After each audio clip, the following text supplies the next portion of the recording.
Muy buenos días. Es tiempo de Cuaresma. Es tiempo de levantarnos, de sacudirnos, de despertar, de orar, de quitarnos las telarañas. Es tiempo de ayunar, de rechazar aquellas cosas que no necesitamos para enfocarnos en aquello que es muy importante, en aquello que sí nos debe de preocupar. Este tiempo de Cuaresma es un tiempo muy propicio, no solo para limpiar la casa, sino para limpiar nuestro corazón. Y tengo que confesar que haciendo un examen de conciencia sobre qué tan honesto, genuino y obediente soy a Dios, se me ha estado olvidando el tener que decirles de manera muy clara, el recordarles que el tiempo de Cuaresma, este tiempo que estamos viviendo, es un tiempo que está cimentado en 3 pilares. ¿Los recuerdas? La oración. Cuaresma es un tiempo propicio para orar. El segundo pilar es el ayuno. Cuaresma es un tiempo muy propicio para poder hacer algunos sacrificios, para poder quitarnos las cosas que en realidad no necesitamos y enfocarnos solamente en las cosas más necesarias, más importantes. Y el tercer punto, las obras de caridad, ayudar al necesitado. Que no se nos olvide que amando al hermano es como le demostramos a él que lo amamos. Si no amamos a quien sí vemos, ¿cómo vamos a poder amar a Dios a quien no vemos? Es lo que nos dice el apóstol San Juan, que también él es el que dice que Dios es amor. Incluso el mismo Jesús nos lo dice.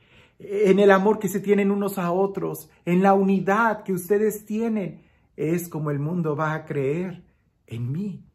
Es como el mundo va a creer que el Padre me ha enviado, dice Jesús. El Evangelio el día de hoy, qué Evangelio tan bonito.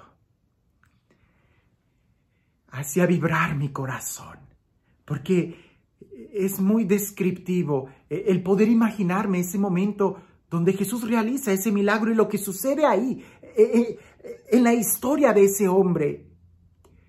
Pero también me traía al momento actual, al aquí y a la ahora. Y el darme cuenta que no estamos tan lejos de lo que ha sucedido y de lo que sucede. Y que Jesús es el mismo también. Él no cambia. Pareciese que nosotros los seres humanos no cambiamos, no entendemos. ¿Cuántas cuaresmas tenemos que vivir para aprender que la Cuaresma es un tiempo de meterse a la casa y orar? Es un tiempo de ayuno y es un tiempo de ayudar al necesitado, al más vulnerable. Pero no. Jesús nos tiene que volver a recordar. Jesús tiene que volver a refrescarnos la memoria. Sin más preámbulo, escucha lo que el Evangelio dice el día de hoy. Era un día de fiesta para los judíos, cuando Jesús subió a Jerusalén. Hay en Jerusalén, junto a la puerta de las ovejas, una piscina llamada Betesda, en hebreo, con 5 pórticos, bajo los cuales yacía una multitud de enfermos, ciegos, cojos y paralíticos. Entre ellos estaba un hombre que llevaba 38 años enfermo. Al verlo allí tendido y sabiendo que ya llevaba mucho tiempo en tal estado, Jesús le dijo: ¿Quieres curarte? Le respondió el enfermo: Señor, no tengo a nadie que me meta en la piscina cuando se agita el agua. Cuando logro llegar, ya otro ha bajado antes que yo.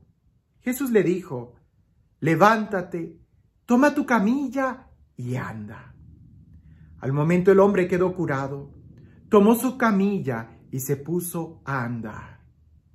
Aquel día era sábado. Por eso los judíos le dijeron al que había sido curado: No te es lícito cargar tu camilla. Pero él les contestó: El que me curó me dijo: Toma tu camilla y anda. Ellos le preguntaron: ¿Quién es el que te dijo: Toma tu camilla y anda? Pero el que había sido curado no lo sabía, porque Jesús había desaparecido entre la muchedumbre. Más tarde lo encontró Jesús en el templo y le dijo: Mira, ya quedaste sano, no peques más. no sea que te vaya a suceder algo peor. Aquel hombre fue y les contó a los judíos que el que lo había curado era Jesús. Por eso los judíos perseguían a Jesús, porque hacía estas cosas en sábado. Con este evangelio bien pudiera ser todo un retiro, especialmente el día de hoy, en esta temporada. Pensemos un momento en ese hombre que estaba ahí paralítico. El ambiente en el que estaba esa piscina de Betesda era una piscina de un lugar supersticioso. No era un lugar santo, era un lugar de supersticiones y un lugar de pecado, pudiéramos decir. La gente que estaba ahí era gente enferma, porque había una superstición que decía que cuando imaginemos que eran como aguas termales, cuando el agua se agitaba, la superstición decía que un ángel tocaba el agua y el primero que se metiera quedaba sano. Entonces lo que había ahí alrededor era tensión, eran enfermos, ve tú a saber qué clase de enfermos estarían ahí cerca. Era gente supersticiosa, era gente que quería ver algún milagro con morbo, muy lejano a lo que era la verdadera fe. Bien, ahí había un hombre, 38 años enfermo, postrado ahí, en ese lugar. Jesús camina, lo ve y le dice, ¿quieres sanar? ¿Quieres curarte? Y aquel hombre, sin saber quién era Jesús, porque en un lugar de pecado, en un lugar de superstición, la gente no conoce quién es Jesús. No se conoce el verdadero poder de quién es Jesús. El hombre le dice, ¿pero cómo voy a sanarme? Si cuando se agita el agua y yo trato de entrar, ya otro se aventó antes que yo. El agua se agitaba por esas especies de desagüe interior, como aguas termales. No tenía nada de especial esa agua, nada. Pero la superstición era esa, el primero que se meta sale sanado. 38 años. Y nadie se había compadecido de aquel hombre. El hombre nunca se había metido al agua. 38 años ahí y nunca se había podido haber metido al agua de perdido para constatar que no sanaba. En un lugar de superstición la gente no cree en Dios. Por eso poco amor muestran por el enfermo, poco amor muestran por el compadecido. Cuando la gente tiene supersticiones, no muestra amor, no muestra cariño, no muestra interés, no muestra compromiso. En un lugar de superstición donde la gente es religiosamente supersticiosa, vela por sus propios intereses y no son capaces de ver las necesidades de los hermanos que están alrededor.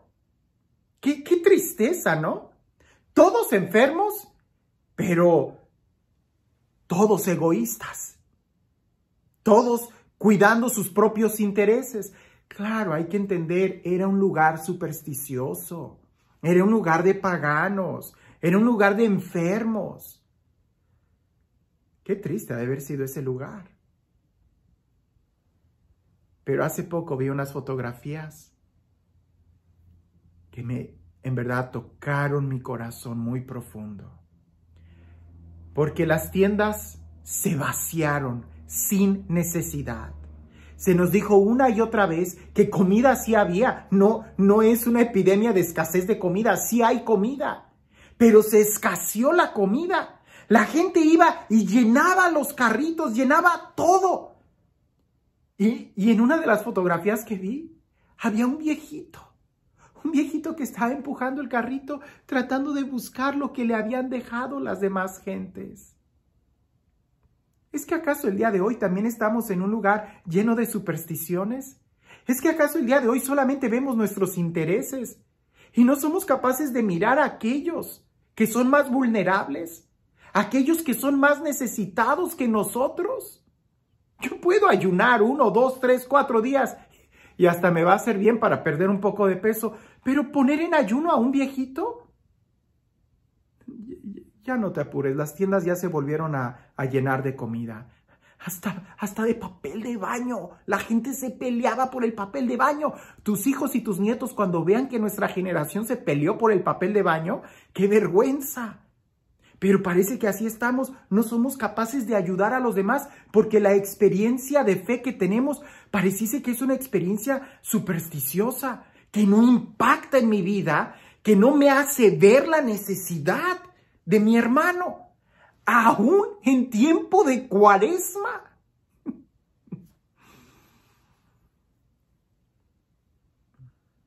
Jesús no se acercó a los abusivos.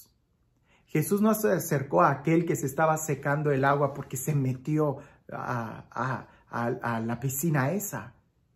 Jesús llegó con los excluidos, con los que estaban siendo abusados, con los marginados, con el vulnerable, con el que estaba ahí.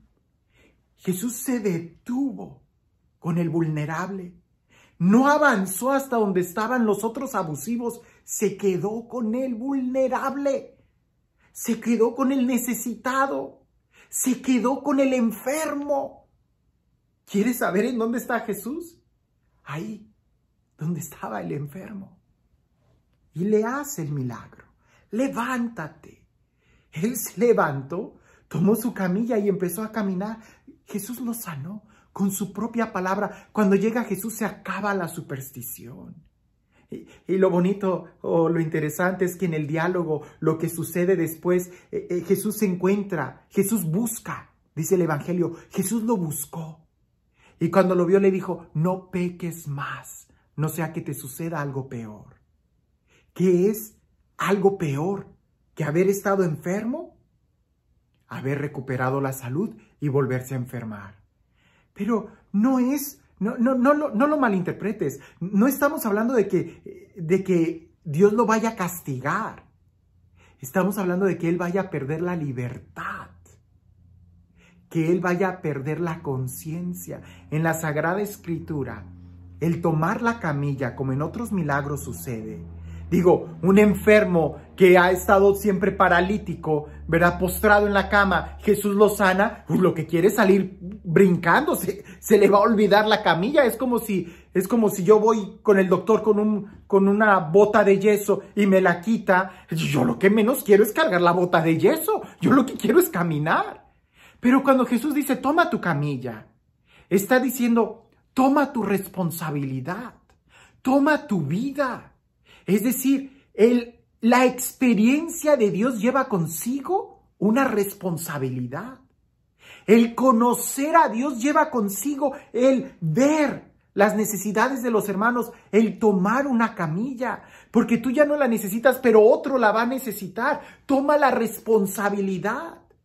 Y si pecas, si no lo haces, entonces vas a reducir la experiencia de Dios a una superstición. Yo espero que ningún católico haya corrido a las tiendas a pelear. Que ningún cristiano haya estado peleando por un papel de baño. Yo espero que no. Porque entonces quiere decir que nuestra fe es muy supersticiosa. Que nos movemos más por el miedo que por el amor. Estamos dispuestos más a arrebatar y pelear un bote de alcohol, un papel de baño, que a dar la vida por Cristo, que a dar la vida por Él. Es que yo sí doy la vida por Cristo. ¿Y eres capaz de dar el papel de baño? ¿Eres capaz de amar a tu hermano? ¿Eres capaz de ayunar? ¿Eres capaz de ayudar al necesitado? Si no eres capaz de compartir el papel de baño, no creo que seas capaz de compartir la cruz de Cristo.